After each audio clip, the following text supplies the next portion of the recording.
I'll be giving a brief life sketch about my dad. My dad was born in Heber, Utah, July 10, 1946, to Dan and Marva Giants. They were living in Taviona at that time, but the nearest hospital was in Heber.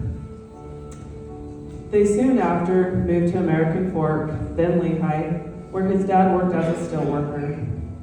In Lehigh, he grew up on an acre of land where he and his siblings, Kenny, Dixie, Vicki, and Gary, who all came after my dad, they spent the rest of their childhoods there.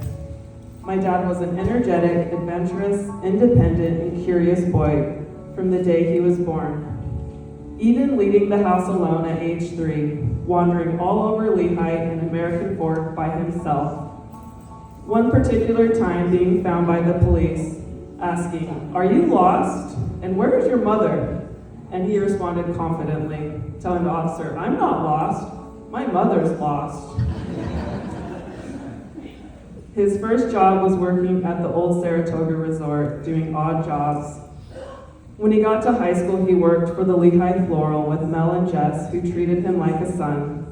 They even donated all the arrangements and decorations for my parents' wedding reception. My dad worked really hard, he always had a job, and got excellent grades, eventually making him valedictorian and class president of his high school at Lehigh High School. He also loved being active and found time to run cross country for them as well. After high school, my dad was off on his next adventure. He was called to the Andean Mission, which at that time covered Peru, Bolivia, and parts of Chile. While he was in the MTC, his dad, who struggled with alcohol, walked out in front of a car late one night and was struck by the car, seriously injuring him, which was ironically enough being driven by one of my dad's friends.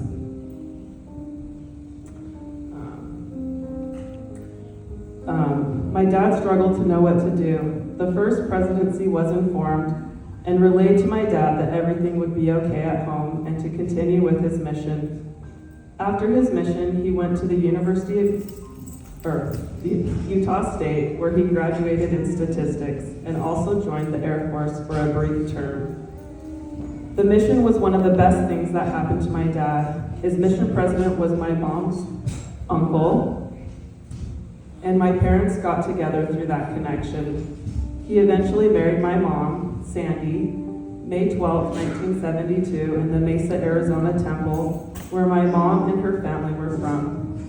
My dad was working for the Air Force at the time, being stationed in Texas, and then eventually Tucson, Arizona, where they started adding to their family with their firstborn son, John. Angela and Dave would then follow in Mesa, Arizona, where with the help of his father-in-law, Stan, was able to open a small mechanic service shop called Duane You Fix It Car Shop, which he loved, but eventually did not prove to be as lucrative as he thought. He then went back to school at Arizona State University, where he graduated in computer programming and worked in that field until retirement. He landed a job at Sperry in Utah and brought his family with him, where soon after me and my youngest brother Porter joined the family. His employment would take them to Austin, Texas, Bentonville, Arkansas, and then back to Utah eventually, where we would remain. While serving in Peru and Bolivia, my dad gained a lifetime of love and appreciation for the culture and people in that region, where he would devote much of his time, energy, resources, and love into helping the people in those regions. Through foundations such as the Andean Foundation, formed by his dear friend Tim Evans, who incidentally passed away 3 days after my dad. I can't help but wonder if they had planned that all along, to continue their journey helping those less fortunate. He also was involved heavily and with many other expeditions with Choice Humanitarian, and eventually at his most favorite job working at Galileo with his close friend and boss of 20 years, Clay Welts, the founder of Galileo, where he put my dad in charge of spearheading the Galileo Foundation. With this foundation, they would be able to help underserved population in Peru, Bolivia, Nepal, and India with his close friend, Clay, Tim, Burjesh, and many other co-workers, family, and friends. Their friendships and partnerships helped bless many lives. We knew our parents would do anything to help us, and that we were loved. My dad worked very hard and provided for all of us children and grandchildren to the best he could, and we were all taken care of. Sometimes too much in trying to solve and take away all of our problems, because that's who he was, always looking to help others. Unfortunately, his compassion also wore on him. I believe he died of a broken heart from my sister Angie's passings a few months before his, unable to truly help her and reconcile in this lifetime. My dad had experienced so much loss and chaos at such a young age, losing close family and friends through his life as well as growing up in a tumultuous environment. I'm proud of my dad for all that he overcame. He turned them into compassion for others and learning experiences. My husband and I hiked Mount Timpanogos on this Father's Day, and memories flooded back when I worked for the Forest Service as a wilderness ranger. He would come almost every weekend. I was up there and replenish my food supply and see how things were going. My dad was always super thoughtful. My dad loved the outdoors and exercise. He carried that love and enthusiasm into his retirement, where he would wake early and do his daily triathlons, swimming at Lehigh Legacy Center, hiking his Timp Cave Trail, and biking around the valley and canyons, sometimes multiple times in a day. I think he enjoyed the people he met doing these activities more than the exercise itself, getting to know them and sharing a thought and giving his love to others.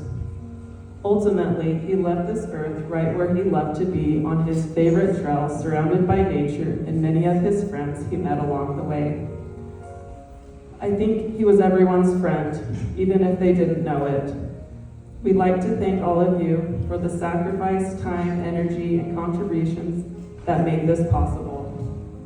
My dad told me he wanted an open mic, which would facilitate laughter, tears, and healing to reside at his celebration of life. Take it away, John.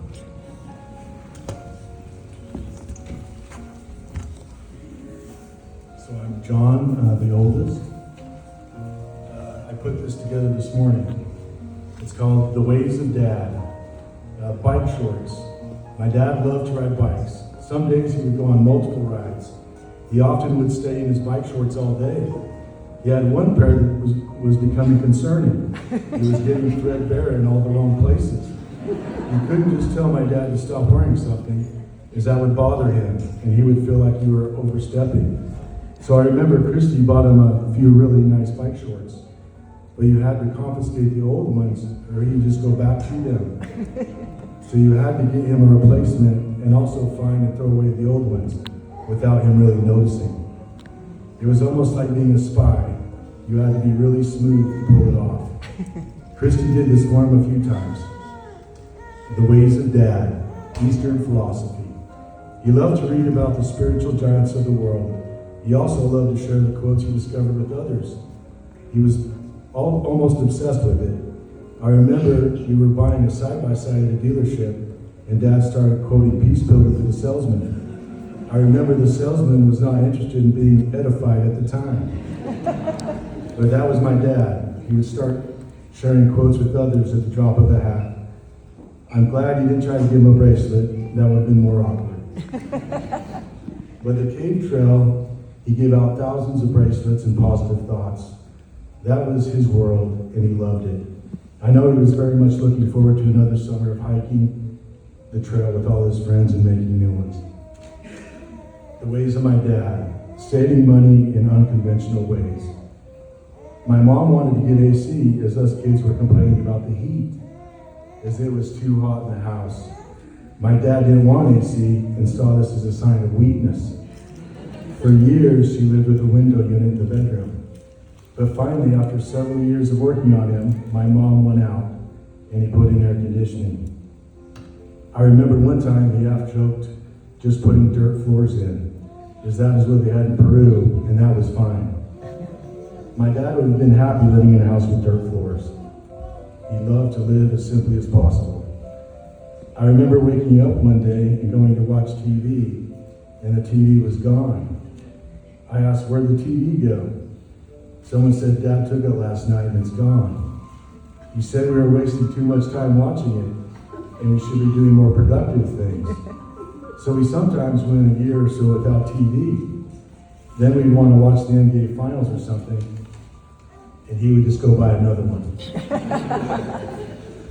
This happened a few times growing up, where the TV would just go missing for months at a time, and then just randomly a new one would appear. And I don't know if I should tell this one. Dave and I shared a room growing up. I remember we had a CD player, and for a week straight, it was running with no volume on. I kept turning it off as I didn't like the sound of the CD spinning. I eventually asked Dave, who kept turning it back on. He said he was mad at Dad about something, and he was trying to increase the electrical bill to get back at him. Wasting my dad's electricity was sweet revenge. And Dave is almost never angry, so I don't know what my dad did to provoke him. The ways of my dad: motorcycles, cars, and RVs. My dad loved to buy motorcycles, cars, and RVs. He loved anything with an engine in it. I think driving was therapeutic to him. He liked to listen to the engine and feel the motion. He was a scary driver though, especially as he got older. He would often speed up as lights turned yellow. He started missing the yellows and hitting the early reds. Christy drove with him a few years ago and said she was done. Her kids were not allowed to ride with Grandpa anymore. He was a car accident waiting to happen. And he did get in a few minor car accidents just last year. Porter was charged by my mom before she passed away to take away his driver's license when the time came. I asked Porter if he was up to the task. He said, I think I'll just let the insurance companies do it. And I don't blame him. Taking away my dad's driver's license would be like amputating both of his legs with a bone saw.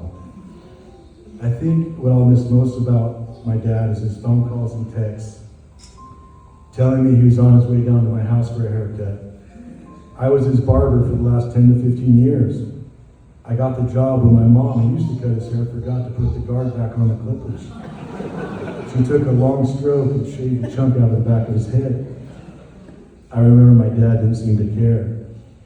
He even joked that my mom must be mad at him, and she probably was. My dad had a lot of quirks, and at times was very hard to live with.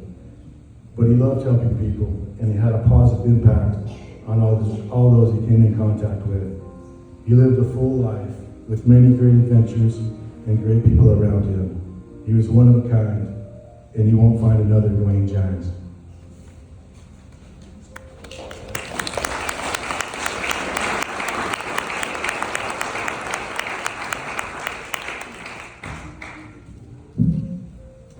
All right, John, that was great. Thank you. I'd forgotten about the bike shorts. I think I was dating Melanie when Grandpa was wearing his bike shorts, and that was a tough conversation after we left the house. Grandpa did not care. My dad was an extrovert. My mom was an introvert. This is an interesting setup. We weren't sure what to expect today. First of all, thank you for all of you who are coming. I've met some people that I haven't seen in a long time, and many of you I still do not know. So I'm going to be brief, but I want to do just one thing, just so we can kind of see and drive this point home. So if you guys will play along, if you are related to my dad, if you'll just raise your hand. So we have some family here, that's awesome. If you're a neighbor, if you're a Highland neighbor, if you wouldn't mind raising your hand. Love the neighborhood, thank you. If you're a coworker, if you wouldn't mind raising your hand. Awesome. If you are a hiker, or if you ran into my dad at Costco, if you ran into my dad in some public setting at the Lehigh Rec Center, if you would raise your hand. My dad was a true extrovert. He loved to share everything that he learned. He loved Peace Pilgrim. And he had English and Spanish versions of the pamphlet in his home. When we cleared out the house, we saw that. He loved to visit with new people. My dad was very generous. That's one thing I want to take away from my dad was two things. One is generosity. If you look around all these bracelets, I think it's amazing. He loved to hand out something, whether it be a bracelet, a book, a pamphlet, money, gift cards. After he passed away, we found so many gift cards just lying around his house that were ready to be passed out. And so we've been eating for free on Grandpa these past few years. So I really appreciate that. The other thing I love about my dad is his desire to share positive things. Periodically, he would send out emails to the family. And just this morning, I was reading one. It was a quote from Peace Pilgrim, and it talked about how important it is for us to recognize that our thoughts and our actions and our words have such a huge impact on us and those around us. And he really tried to drive the point home that we are all amazing, we're all children of God, and if we let our light shine, then we can make a huge difference in this world. And I have that belief as well. And so that's one thing I'm trying to pass along to my kids. I think just in general, my disposition is very calm, as John stated. I didn't get angry, and I still don't get angry very often. And I believe that there's so much power in our words and our thoughts and our actions. And so as I look around, I know so many of you have kind of gravitated to that. As I've talked to you today, you guys have mentioned that that's one thing about my dad that you guys have loved and appreciated, and I feel the same as well. So I'm not going to go on. I'm going to cut my comments at that point.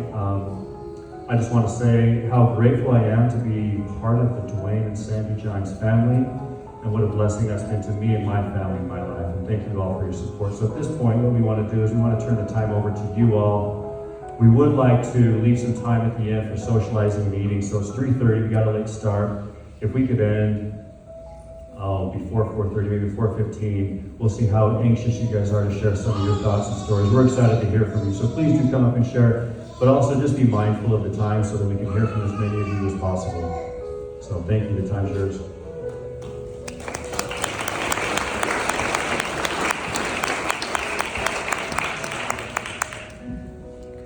I'll be first and be brief. I first met Duane when I started working with Choice Humanitarian. He walked in with a box of pizza, and that was very common to see Duane come in.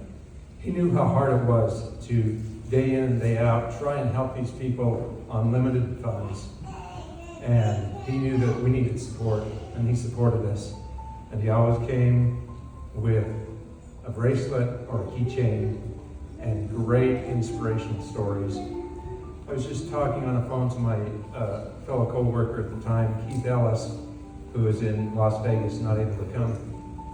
And we're just reminiscing on what an amazing man Duane was, and how he really touched our lives and touched so many people. About 3 years ago, I was at a convention with one of my friends, and she said, "You know, I met a guy that you know." I was like, "Really? Who's that?" She said, "Duane Giants." I was like, "Oh yeah, Duane's great." I was like, "How do you know Duane?" And she's like, "Well, a friend of mine was going through a really, really tough life, and Duane just kind of pulled her under his wing and has just been supporting her. In fact, we had a girls' retreat that we needed to ride to the airport. Duane got up at 4 o'clock in the morning and took us all to the airport." And I thought, that's the Duane I know. And just so grateful I had an opportunity to work with him.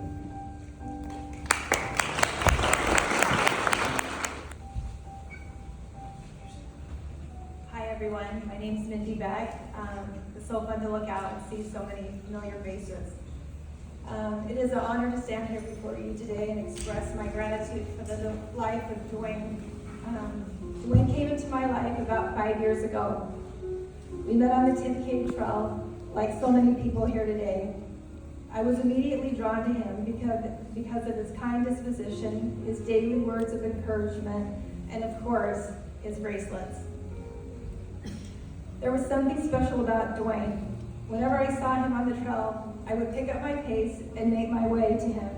because I knew I would leave that encounter feeling uplifted, lighter, and loved.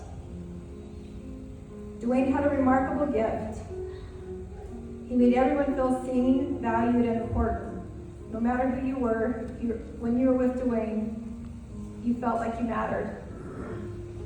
Over time, our friendship grew into something very meaningful. Duane and I shared a special relationship because we both carried a longing in our hearts.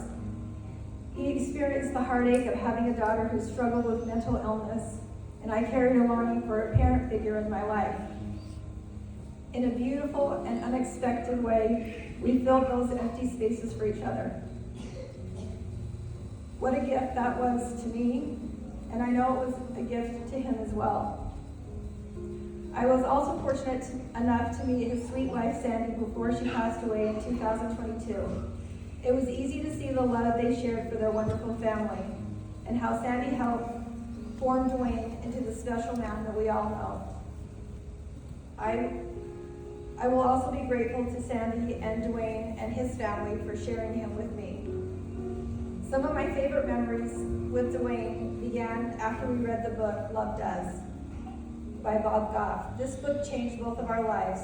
The book, Love Does, invites readers to enter into a great adventure that they have ever known.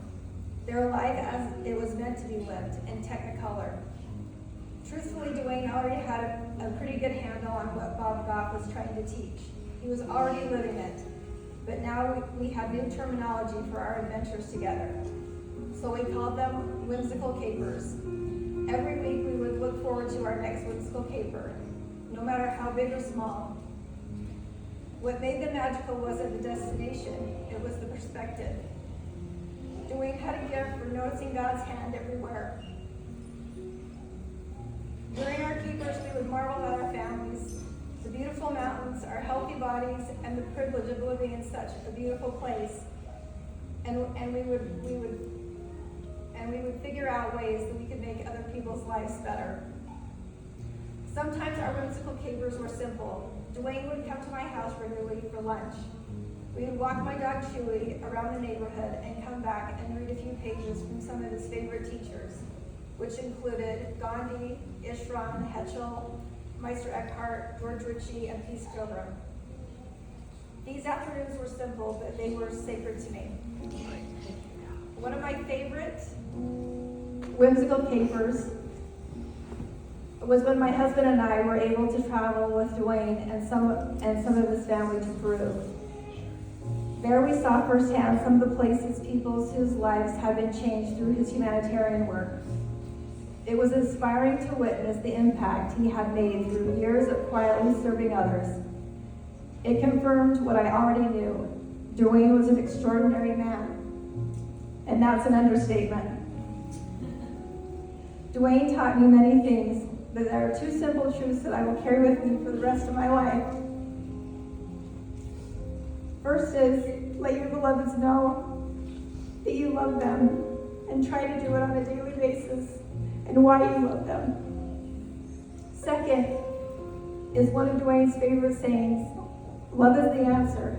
Now, what was the question? These words sound simple, but Duane lived them. He loved generously, he loved consistently, he loved without condition, and because of that, everyone around him was better. Duane's unconditional love for me and my family has made us better people.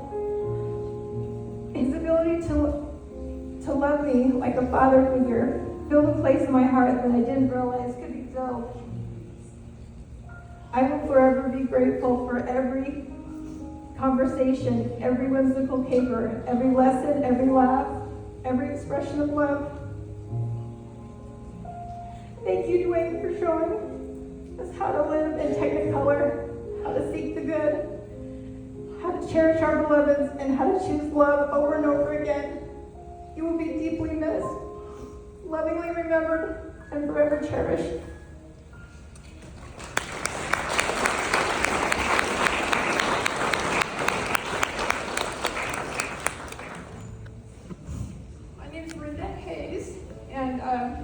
I've known Duane for over 30 years. We've hiked together, we've been to Peru together, Bolivia together, and he's cheered me on with my after working with him in Choice, and being on some expeditions with him and as a volunteer.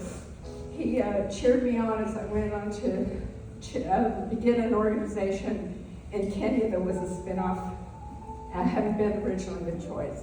But Duane, gosh, do we all just think about him and think of what he had to share? I mean, what came out of his memory? I would just sit there astounded all the time. He jumped from Isaiah to Peace Pilgrim to all kinds of different things. And I'd get on my email and there would be an email from him. What do you think about this thought? And he'd share a beautiful, beautiful quote. And then he'd add his own little twist on it and say, what do you think? Always asking for input and always with a brain that just couldn't stop. And a heart that just was so open, so open. One time I lived in the Northwest in Oregon until just last year, and we'd taken our family on a trip to Bolivia with Duane. And when we got back, he and I stayed in very close touch. We were kind of soulmates, and it was about 2 years after that suddenly on a Saturday morning, mind you, I'm up in Portland, Oregon, he's at the door. And I said, well, Duane, I didn't know you were coming. What are you doing here? I wish I'd known you were coming. And he said, I just had a feeling that the Kilgore family was going through some hard times. How he knew, I will never know. He had a sixth sense. And he said, I was worried about your family, and I came here to serve you by fixing breakfast. And he had all the breakfast in his car. He started cracking eggs, and he made this beautiful breakfast for our family. And I said, so you drove all the way up here, 800 miles, to fix breakfast for our family because you felt like we could use it? He said, well, basically, yes. And he and I went for a hike after that, and before he turned around, and he said, you know, Brenda, I've really seen kind of something that I had to share with you. Your family's going through a really dark time, but the clouds are going to open, and you're going to find a life that you can't even imagine. And that's exactly what happened. I went through a real tough divorce, and then I kept thinking, Duane, when are the clouds going to open? And they did, and it became very apparent to me when that happened. And Duane was every step of the way cheering our family on as we reconstructed ourselves. And I feel so blessed to know him. I'm sure all of us here do, and I'm grateful every day for the peace of Duane Giles. Thank you. I'm Duane from the Fitness Center, and I'm from Texas. And I've known Duane for many years, and we've always trash talked each other. And he would always say, when there's somebody else around, he'd say, this is my friend from Texas. You know, you can always tell a Texan, you just can't tell him much. Which I'd always reply, you do know he just got out of prison, right? Well, I got to this biking story. One of the sons talks about his bike and his clothing. I just got a new bike. He and I talked biking quite a bit. Now I'm on a trail one day, probably 70 degrees, sun shining, not a bit of wind blowing, beautiful day. And I come to the trail and I start catching this person. I know right off the old because if I can catch them, they're old. And they're in a puffer jacket with a full round cap and a bike on top of that. And I wasn't thinking, what a stud. So I go around him and I don't even look at him. And he goes, you liking your new bike? Duane? Are you cold? He said, well, I was cold when I left. Anyway, like everybody else, I love Duane. The Friday night before he passed, we had a little get-together at my house. I invited some people for a cookout. There were about 15 of us. Duane was one of them.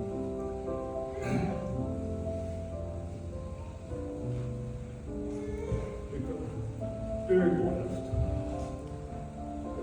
We got to spend this last Friday night. We got to spend the last Friday night with Duane. He honored us in his presence. Rest in peace, Duane.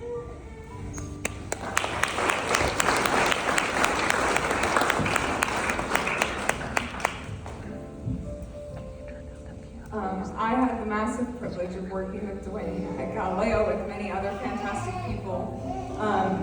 And you know, the days that he came to the office, as whatever you were working on, it didn't matter because work ceased when he came to your desk because there was something much more important for him to say to you.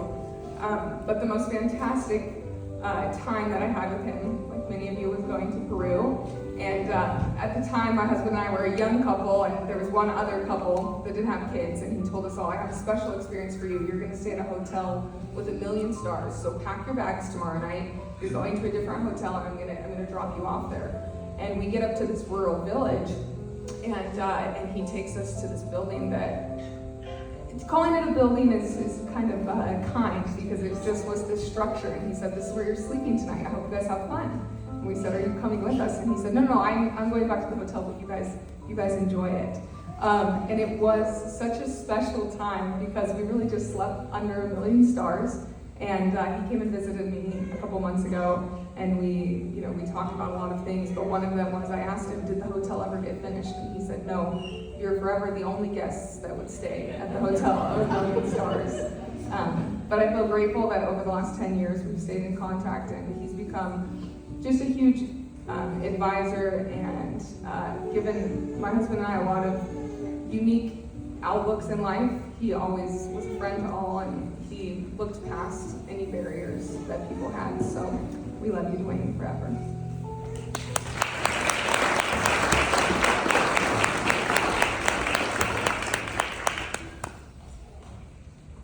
My name is Marilyn Basney, and I know Duane from Legacy Center and the Trail. We would just kind of see each other both places. It was a huge gift. I've just been going back through my texts from Duane, and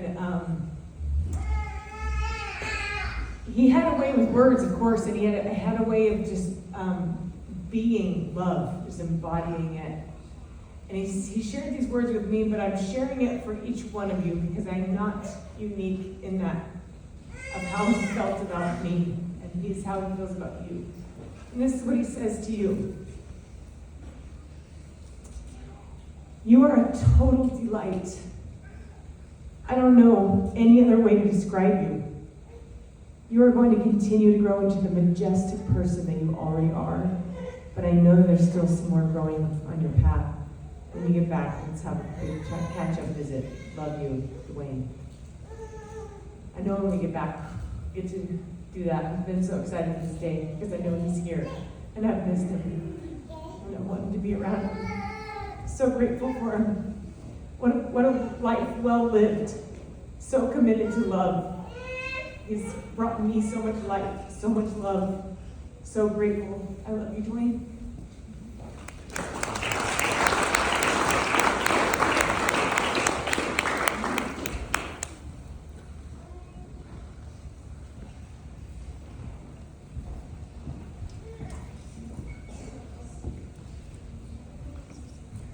I'm going to take off my glasses and pretend that there's only like 5 of us in here, so I don't have a heart attack.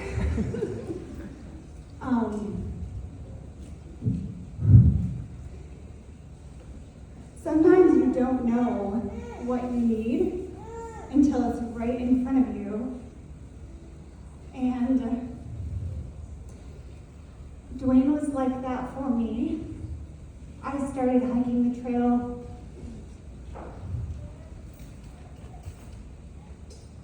trying to bury my pain. And every time I had an interaction with Duane, it was like a gentle nudge to try and remember the joy that I used to experience when I would see nature, or I think if there was a Disney character I was most like as a child, it would be Tigger, kind of oblivious, like super big, super loud, super happy, and not very bodily aware. I would have been most like Tigger, but I think through a series of events, I really lost that. And as Duane became my friend, he helped me find the broken parts of my heart that needed to be seen and healed. And at the beginning, he didn't even know it. I don't hike anymore to try and run away from the pain. I can embrace those broken pieces and love them and love the package of life instead of waiting for the worst part to be over. I always felt so seen and so loved. And I remember one windy day, there wasn't a ton of people on the trail at this moment. And, I was coming up, I was up late, and he was already heading down the trail. So I was heading to the top. And the wind was blowing, and it was like a little bit of a gray sky, and we gave each other a hug, and he said something encouraging. And he turned around and went that way, and I called after him. I was like, Duane! And he turns, and he's just beaming, and I'm like, you know I love you, don't you? And he goes, I love you too. But he helped wake up that part of me that was buried because I just didn't quite know how to manage all of the extra weight of life and still nurture the joy. And I loved how he would introduce me to everybody else. He had a prodigious memory, like just for names and wonderful things. And he would introduce me to people and help me feel like there was another place where I could belong. I can't wait. We have so much to look forward to. I have got the biggest hug saved up for him. But I can't wait because I feel like there's so much light on the horizon, and I know how to embrace it now because he was so steady no matter what was happening, and he was a good example to me. When I called him on the phone and he told me about Angie passing, and I was like, how are you? And he said, well, I could have stayed in bed and cried, but I got up and I went on a hike and I went swimming. And I was like, you know what? If Duane can do it, I can do it. And if he can do it with his burdens, then I can do it too. And I don't know how to end this, but that's all I have to say. I adore him. And I know that he loved all of us so much. Anyway, I hope we can hear me. Hello, Duane. Thank you. We haven't heard yet. We all feel like his best friend, right? But a few favorite memories I have with Duane are, first of all, he is who introduced me to cold plunging. So even though he was this old man, we would go on these fun hikes and always take time to notice the beauty around us, for sure. But then we had a special spot up AF Canyon that we could go in and sit in. And I was not excited for this cold plunging idea, but how was I gonna let an older man do this and not me? So I decided that I definitely needed to partake in this goodness that he said was so good. So Mindy, I, and Duane go into this spot, and he said, it's only really bad for the first few minutes. But I will say St. Francis's prayer, and we'll get through it. So that became the thing that I needed if I was cold plunging. I'm like, hey, Duane, you gotta start saying your thing, because otherwise I'm out.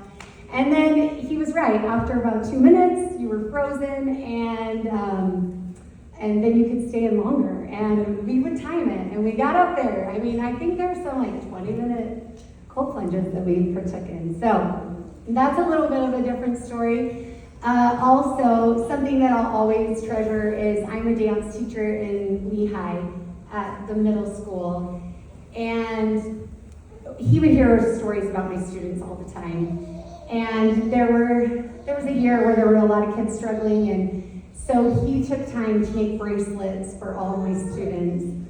And I will say one of the coolest things was when I was handing out these bracelets, some of them knew who he was because they had gotten a bracelet from him on the mountain. And so I thought that was really cool. They'd be like, oh yeah, he's so great. He he always says something really awesome, and he would give me a bracelet. So I thought that was really cool. And he even gave me some of his keychains. And those were for special kids that I knew that were really going through something hard. And I would pull them aside and I would share what Duane would say about it. And I remember just some of them being like, whoa, like I feel so special. And that's just what Duane did. He had a great way of making everyone feel so special. One thing that I'll always take away is I have learned what Duane would do. I watched him. He was the best example. And he gave me a dream catcher, and it hangs in my car. And whenever I'm struggling with something or thinking about how I reacted or responded, I look at that and I'm like, what would Duane do? And I hope I can take that with me forever and remember his great example, because I am forever changed for him being in my life.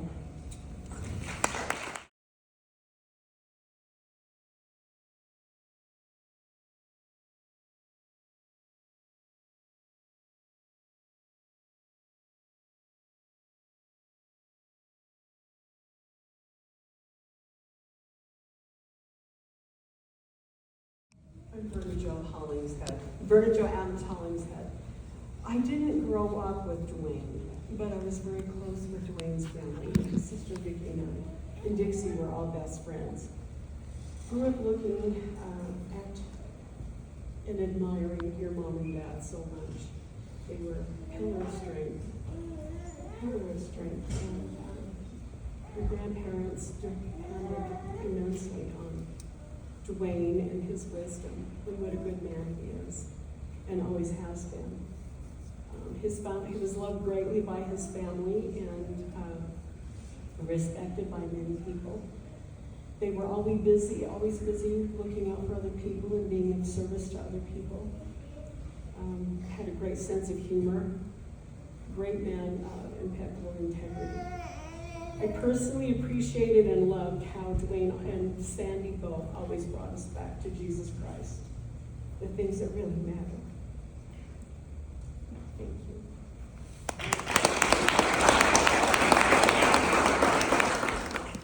Duane was cheerful. He wasn't crying on front. He wanted this to be a celebration of him and his life and what a man can do with his beginnings that he had. And he accomplished amazing things. And in spite of that, he was still a human person. And he was smart, but he was kind. And I don't know, we loved Duane. I was kind of jealous of him because he was so perfect. and he was. I mean, to his family, to his kids. And I didn't get to see him very much. I always thought he was wonderful. And he raised good kids. So, as I remember, Duane was happy. You know Duane was happy. Hiking up the mountain, oh come on, 80 years old. He invited us. My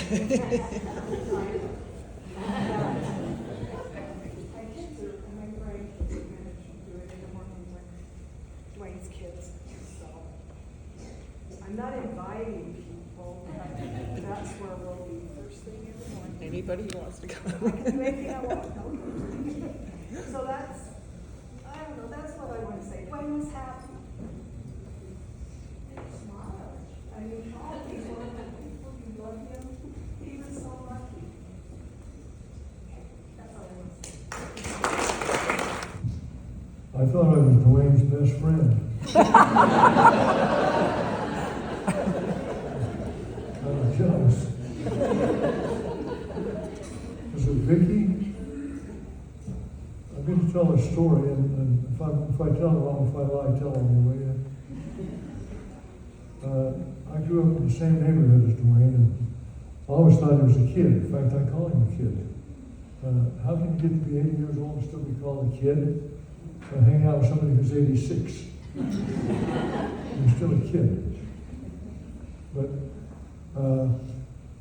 we were just kids, and you guys had a little dog, And it got across the road out into this field, probably about a 30-acre field. It's still full of houses now.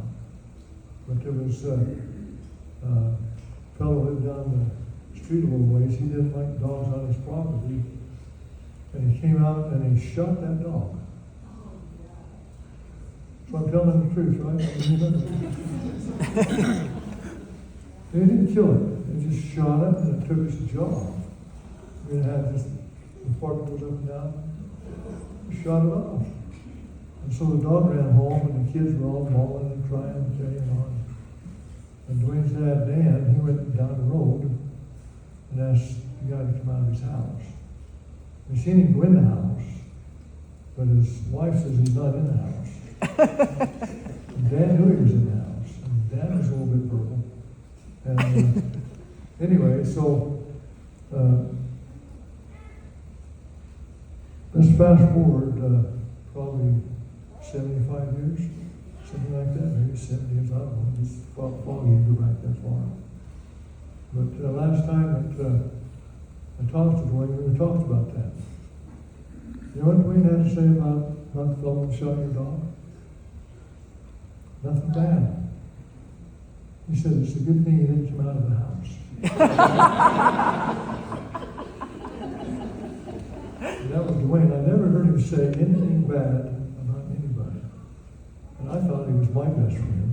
And I know he had a lot of best friends, I can tell that. And I just wonder how he got so smart. He didn't seem that bright when he was growing up. He was just a good kid. I mean, for some reason, we used to like walking around on stilts. I don't know if kids do that anymore or not, but across the road, it was kind of swampy a little bit, and you could get on the stilts and you could walk through the swamp, through the wet stuff. And rubber guns, I don't know if they make rubber guns anymore where you cut notches in the piece of board and cut through the board and tie it up and stretch them up and put a little wire underneath and you can pull it up and shoot. You could shoot each other with these rubber guns. You could shoot one and you could really cut them down. But I think Duane really, really enjoyed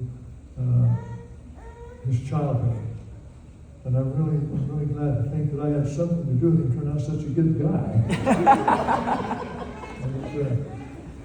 I remember him coming up to go to school, and I was probably in the 5th or 6th grade, and he was in 1st grade.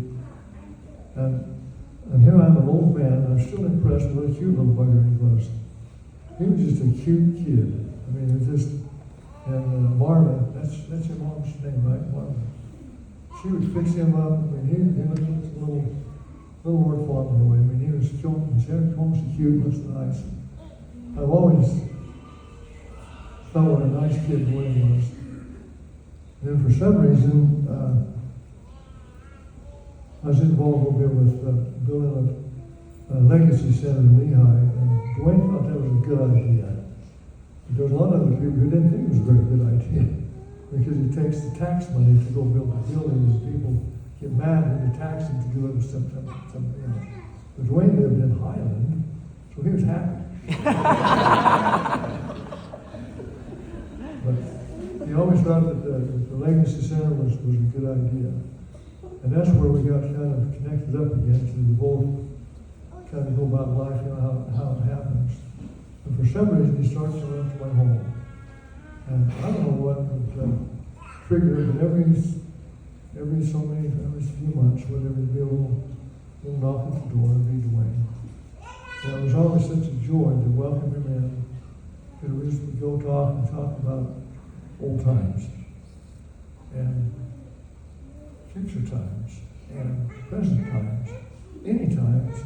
You could talk to Duane about, and he could make it all fit. Because he loved talking about things in a way that wasn't frivolous.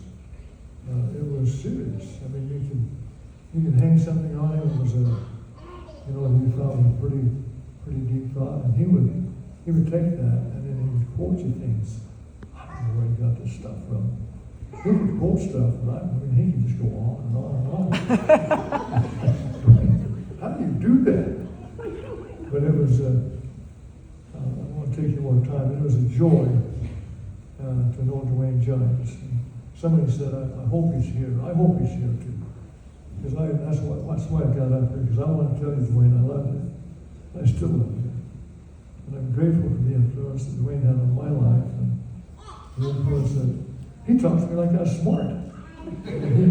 He'd say things about, how did you know how to do this? He said, it made me feel kind of lifted up. And I never remember being around him down in Legacy Center, in my house, or wherever I met him. But I didn't come away feeling better from having met and had Duane Giants in my life. I thank you, Duane, very much. Good afternoon, my dear friends. Aquí el que les habla es Willy Mendoza. My name is Willie Mendoza. Yo soy una persona de la cultura aymara y parte de quechua también. I come from the Aymara and Quechua culture. Y he tenido el gusto y el privilegio de conocer a Duane James. And I had the true pleasure and joy to have known Duane Giants. En este viaje estoy despidiendo a dos de mis mejores amigos. On this visit that I'm making, I had the chance to say goodbye to two of my closest friends. Amigos que fueron muy humanitarios. Se llamaba Tim Evans y Duane James, los primeros que conocí haciendo proyectos en Bolivia y en Perú. Two of the greatest humanitarians, Tim Evans and Duane Giants, who I got to know doing humanitarian work together in Bolivia and Peru. Ambos vinieron juntos para trabajar con gente muy pobre y ambos se fueron también juntos como muy buenos amigos. Both of them came wanting to work and helping those facing poverty, and both left dear friends of mine. Yo les conocí en el año 98 y desde esa fecha trabajamos con lo que se llamaba o se llama la Fundación Andina para la Niñez y después seguimos trabajando con lo que se llama Choice Humanitaria y desde esa época hasta esta época son casi 30 años, 28 años que he estado como director de proyectos humanitarios gracias a gracias a ti por el trabajo filantrópico, como se dice, el trabajo humanitario que hacen. I first met them in 1998 as what was then the Indian Children's Foundation and what became Choice Humanitarian. And for now, the 28 years or so, I've had the privilege of being the country director of Choice Bolivia, working closely on those types of humanitarian projects. Yo creo que todos tenemos algo en común aquí. Todos los que estamos aquí hemos conocido al amigo que se llama Duane y cada uno tiene su perspectiva, pero la mía siempre será de ayudar a la gente pobre. We're all united by our relationship to Duane and by something that brings us all together. But the thing that sticks out to me is the desire to help the poor. Y todos los que han sido humanitarios, seguro que están todos aquí. Yo tengo muchos amigos aquí escribiendo a Chris Johnson, a Lonnie Ward, a Melissa, la esposa de Tim Evans, y a muchos otros que no me recuerdo su nombre, pero gracias por haberle conocido a él igualmente. It's a room here full of humanitarians, and I see some old friends like Chris Johnson and Lonnie Ward and Melissa Evans, and many of whom who I'm sure I can't remember your names, but to be here full of a room of amazing people is inspiring. Así que, no sé, pero no, para mí no va a ser un adiós de toda la eternidad, sino que seguramente nos vamos a volver en los caminos, porque él siempre enseñaba esas cosas, ¿no? De que podemos tener una mejor vida y si vivimos en paz con nuestra propia vida podemos encontrar una mejor vida. I'm sure that this will not be a goodbye for all of eternity, but that certainly our paths will cross again. Duane was one as well who always told us that we can find peace on our journey, and I'm sure we'll come to find each other again. Okay, nada más para no cansar, gracias Ray, también trabaja con proyectos humanitarios, vamos a seguir haciéndolo y seguramente personas como ellos hacen que la vida sea mucho mejor para personas que tienen tal vez menos posibilidades en esta vida, y ellos han hecho harto para apoyar. That's all that I'll share. I'm just so grateful to have shared this space as well with me. My name is Riley Greenwood. I work at Choice Humanitarian last name. And before I go, I just want to, Willie says, he's just grateful. We'll continue to work hard to keep these projects moving forward in the areas in Bolivia where we work. And just full of gratitude and appreciation. Ok, muchas gracias. Entonces se despiden los de Bolivia y los de Perú igual ahora. Gracias. So on behalf of all of us here in Bolivia, thank you very much. I've had the privilege of working closely with Willie and all of our dear friends around the world at Choice Humanitarian. And, it's been the greatest privilege of my life to be able to carry that torch forward of the humanitarian efforts that Duane made. I know all of us, it's been so great to hear all the stories of how his legacy has touched each and every one of us. I can only hope to continue to lead a life 100th, 1,000 of how powerful and how loving and kind he was as a friend.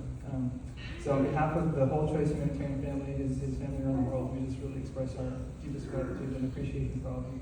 Thank you. I don't like to get up in front of people, but I don't feel like, I don't know if it's working. Is it working? Yeah, it's working. Okay. I don't feel like I can let this moment pass by without telling Duane how much we loved him. We know him from the Legacy Center. And your dad, amazing, amazing man. I didn't have a good dad growing up. And he was that for me the past few years that I've known him. He was so sweet to my family. Anything we invited him to, he'd come to. And Al got up here and spoke about how he did a dinner, and we missed it because we were out of town. But on Mother's Day, he sent me the sweetest text. And I just want to share that with you. There was a quote that he put in it. He said some sweet things, but the quote that he said was, love above all language, goodness unimagined, light without nature. That's what you are. And that's not me, that's him. And I always thought that I was special. He was just sweet with me, but I see all of you guys, and I know everybody at the Legacy Center loves him so much. And I know he's did so much good work here, and now he's up there doing more good work. We love you, Duane. And I'm one of what Duane used to call his morning family. Every morning, you would see Duane up on the trail.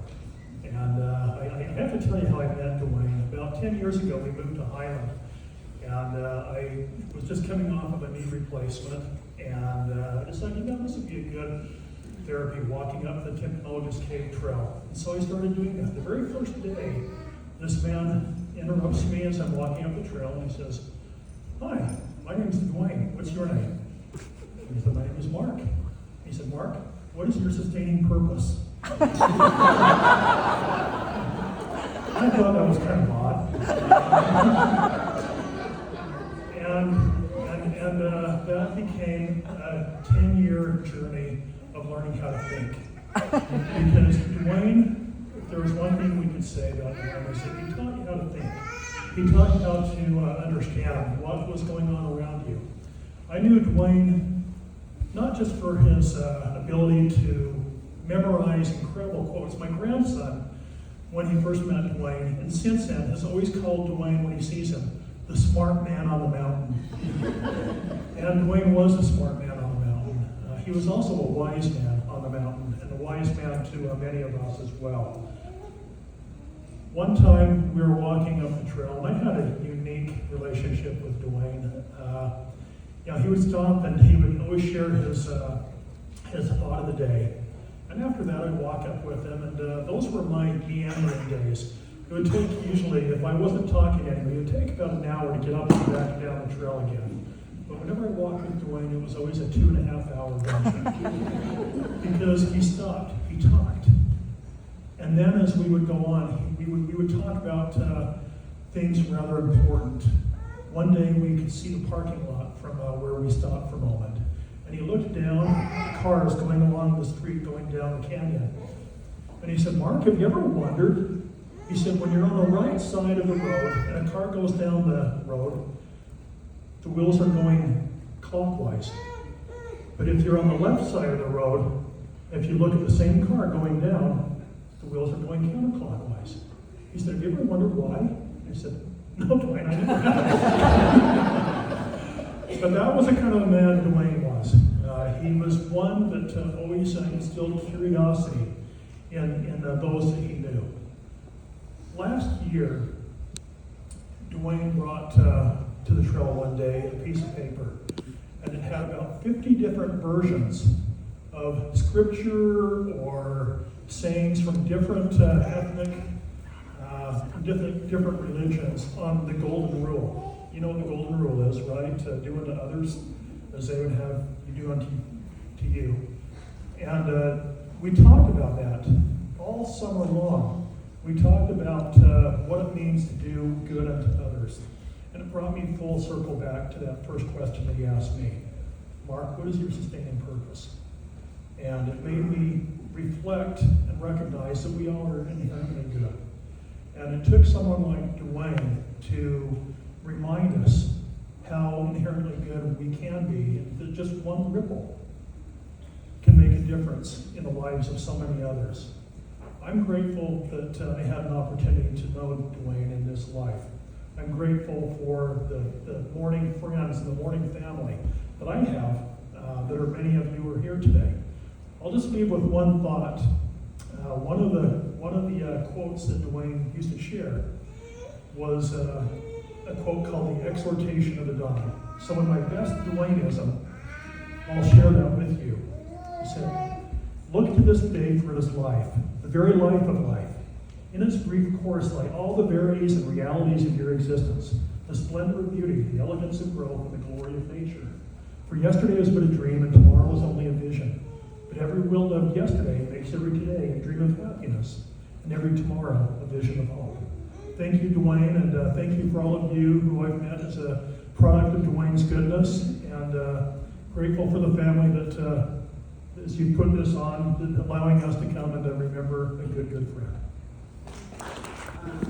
2000 or 2001 on a humanitarian trip, and he stayed in touch with us and our family for all those years, and he came into my life at a really hard time, just like this story, driving all the way to Oregon to make breakfast for you, and he's just been such a huge support. I just wanted to share one thing that kind of sums up what he lived and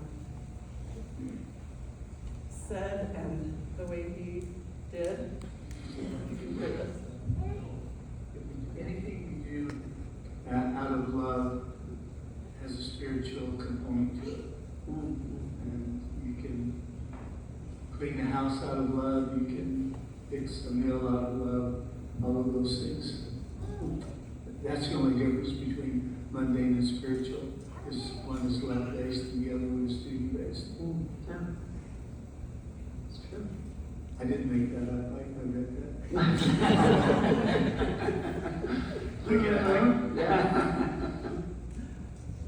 I just love his messages and hope to emulate Christ the way that he did as he turned people to goodness. And I'm so grateful for him. Thank you.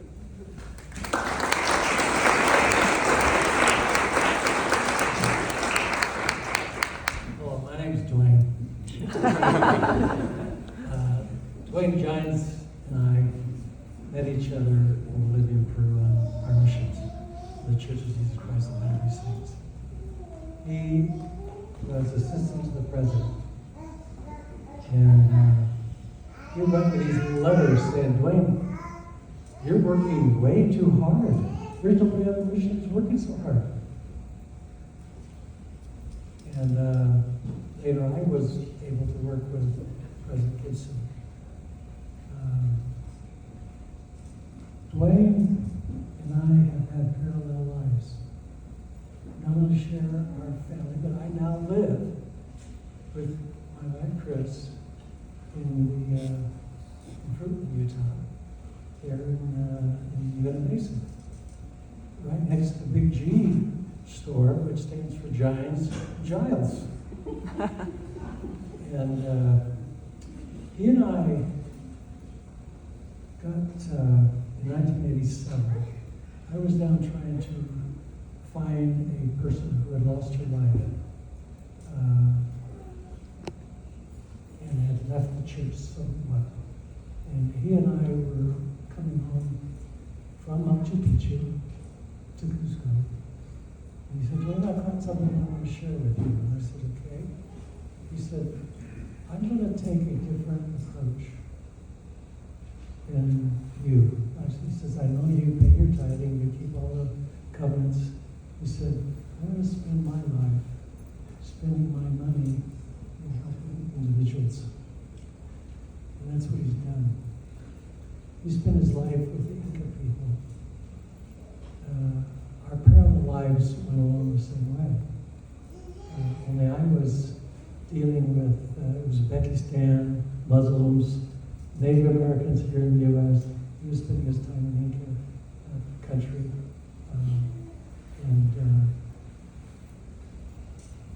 Duane and I shared,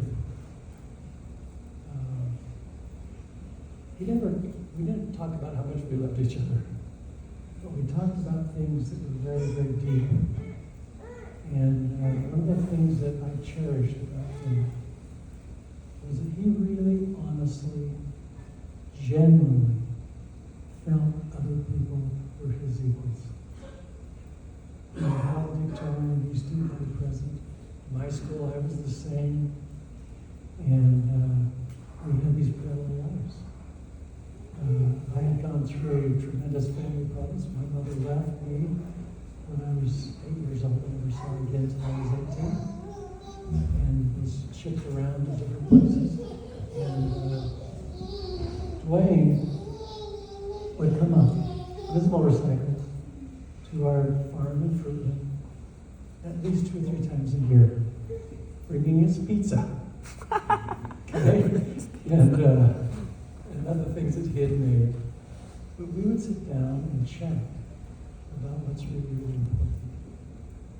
He and I both were disciples of Mahatma Gandhi, of many of the prophets in the Book of Mormon, many of the prophets in the Old Testament, and some of the mystic people that he knew.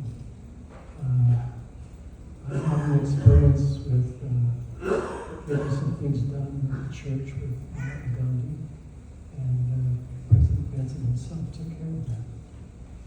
And right now, I'm very jealous of Duane, because he's probably meeting Mahatma Gandhi. Because he loved him so much, he loved his teachings. I spent time in India with the Indian people as well. And I'll tell you,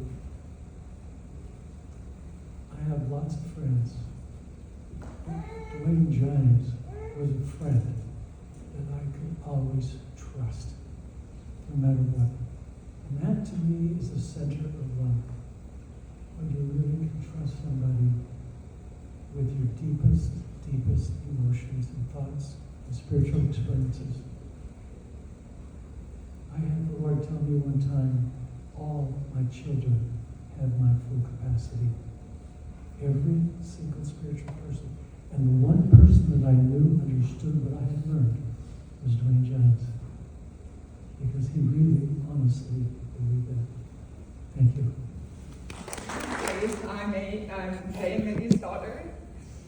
And I had the privilege of being Duane's bonus granddaughter, and he was my bonus grandpa. I just wanted to share one of the first interactions I had with Duane. Because I came home from school, and I walk inside, and there's an old man in my house with my mom. And I'm just going to pull this up. And he says, "Hello, Grace, I have a bracelet for you." And then he says, "We're all strands in the fabric of life, and each of us is important. By working together, we can solve the problems of poverty, violence, and pollution that plague our planet." And I looked at my mom, and I'm like, what did you do? Why is this strange to me? Knows my name, giving me a bracelet, riddling off something about pollution. But I'm so very grateful for Duane and for the opportunity that I had to get to know him and to learn from him. And I'm very grateful that he spread his light to so many people. Thanks. from Duane Homestead, and Duane and I went to school together. He was a year younger than I am. We didn't have a lot of interaction in school, but we did know each other. But I've known him best for the time that I spent with him on the Duane Cave Trail. He'd always stop and say hi, and if somebody was walking past while he was talking to me, he would stop them and introduce me to them, which was a trait that was very heartwarming. He hands out bracelets, and he has his special thoughts of the day, and I'm still serving as part of the trail patrol up on the Timberlake Cave Trail, and I have 3 little poems that I share with people, interrupt their solitude as they're going up and down the trail. Most of the time they are gracious, but one of them is very pertinent to Duane.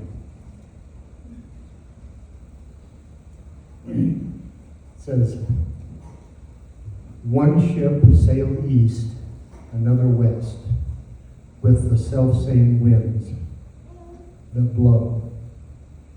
'Tis the set of the sail and not the gale that decides the way we go. As the winds of fate are the ways of life, as we journey along through life, 'tis the will of the soul that determines the goal, and not the calm or the strife. That was Duane's life. Thank you.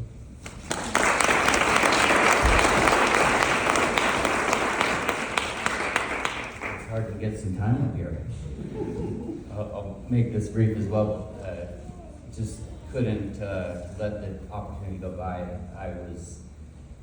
I first met Duane when I was running expeditions as a volunteer. My wife and I did a lot of expeditions with Choice. And I was just finishing graduate school, and Choice hired me on as field ops director. And Duane was the person right in front of me. He was volunteering as field ops director for Choice. And I was ready to just jump in and learn in this new exciting position. He was happy to hand the reins off because he wanted to get back to, just his version of helping people and not the structure and the process and the organization. So I sat down with him finally, and it was the big sort of time to have Duane hand the reins over and tune me into what that position was and how to do it, and all the different pieces. We were working in a handful of different countries and field staff, and so I said, Duane, so tell me, what is this position? What am I supposed to be doing? How does it work? And he goes, well, you just kind of get on the phone with them and talk to them and see what their needs are, and whatever they say, just try and do it. And that was it. That was the end of my training. I go from there. But since then, and prior and since then, I spent a lot of time and a lot of great conversations with Duane, as a lot of you have, obviously. And really, he became a real mentor and kind of a spiritual guide to me, and continuously inspiring me. And I think more than anything, I found, much like the poem that was just shared, it's the intention in holding that mast appropriately and not getting caught up in the anxiety of life. And Duane and I shared, as some of you have mentioned, family challenges with mental health and navigating those troubled waters, and we connected and had a lot of really profound conversations. And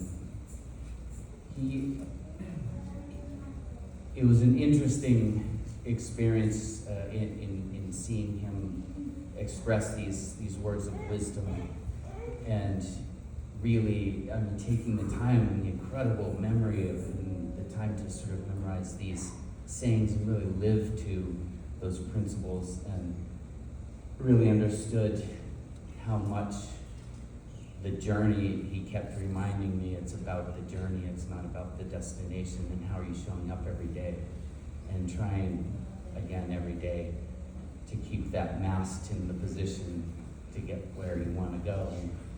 And at one point, we were both talking about the challenges of our families, members, and he said, Gandhi was known throughout the world for his promotion of love and peace, and he made such an incredible impact on the world, and he loved everyone, and said, I try to be like Gandhi and love everyone and see the good in them.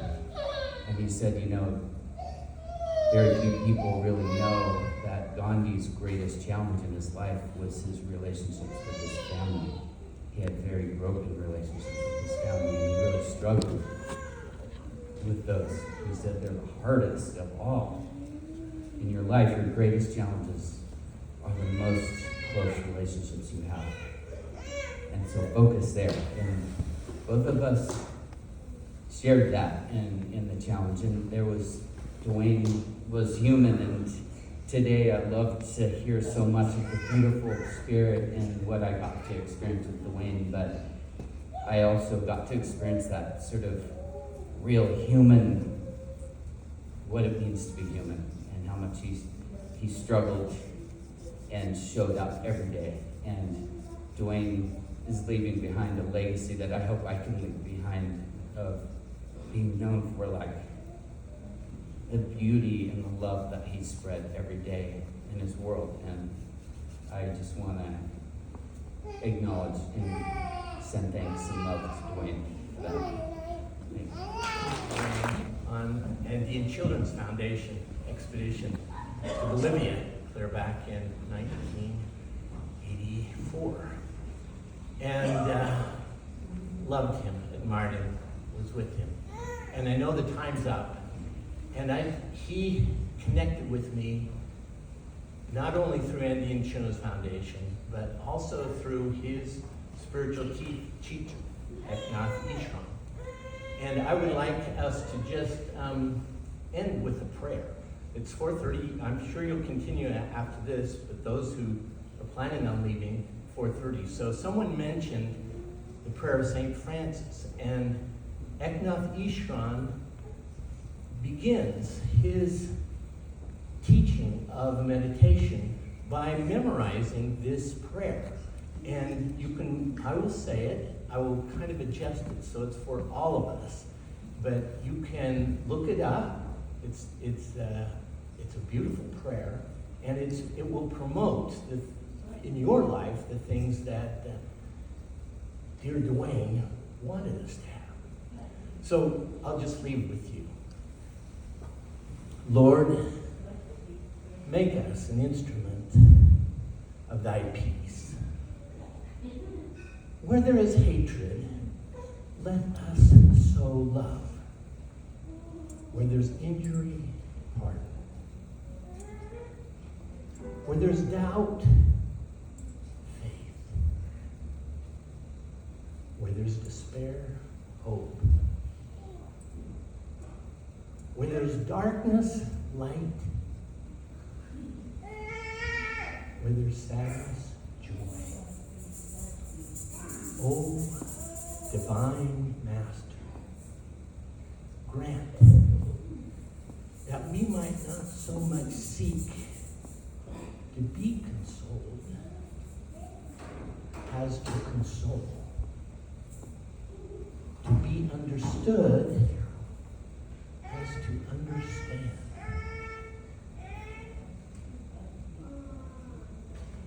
to be loved as to love. For it is in giving that we receive. It is in pardoning that we are pardoned. And it is in dying to self that we are born into eternal life. I leave you this in the name of